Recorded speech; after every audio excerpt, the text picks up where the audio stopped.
Hi, I am John Abriel Bucario, but you can call me Abriel. And my hobbies, first of all, I am a technician.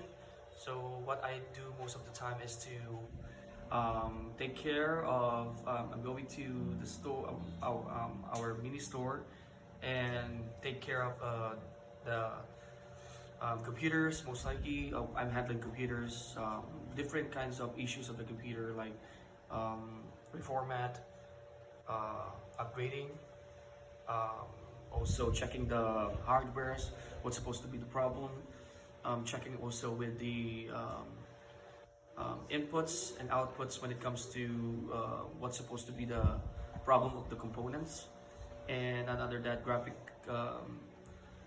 card as well. So I do installation and I do checking of it, what's supposed to be the issue, and also I like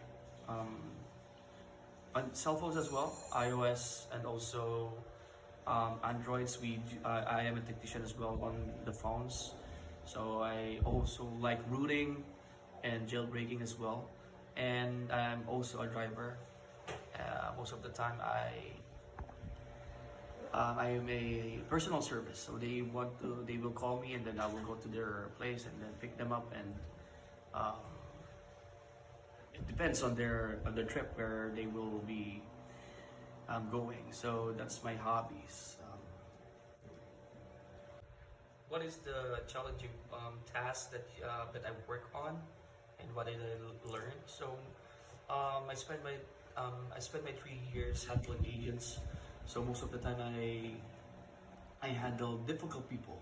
So when it comes to handling people, I experienced way back on my experience that some is kind of rude when it comes to their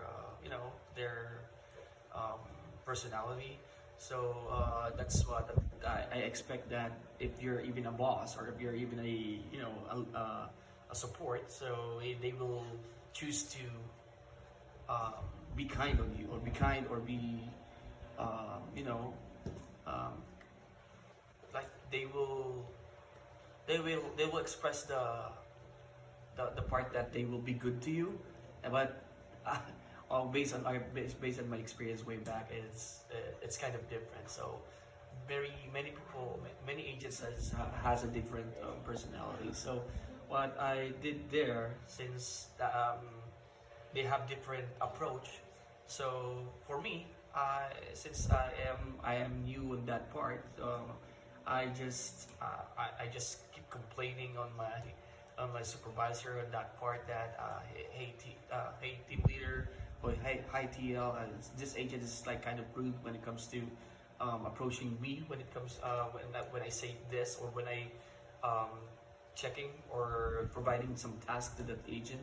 So what I learned is, even if they are like that, so you need to be kind to them, be approachable to them, approach kindly, and most of the time respect. Respect is the number one when it comes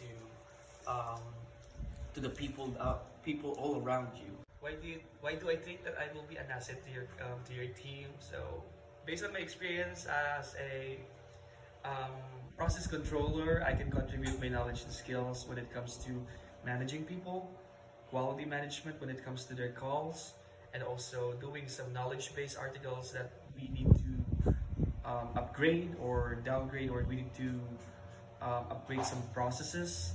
So I can be one of your future assets to your team, to contribute my knowledge and skills to my colleagues as well, and train them when it comes to whatever they need to accomplish or what they need to progress. So that's my asset. What should I do? Why do you need to get me to your team?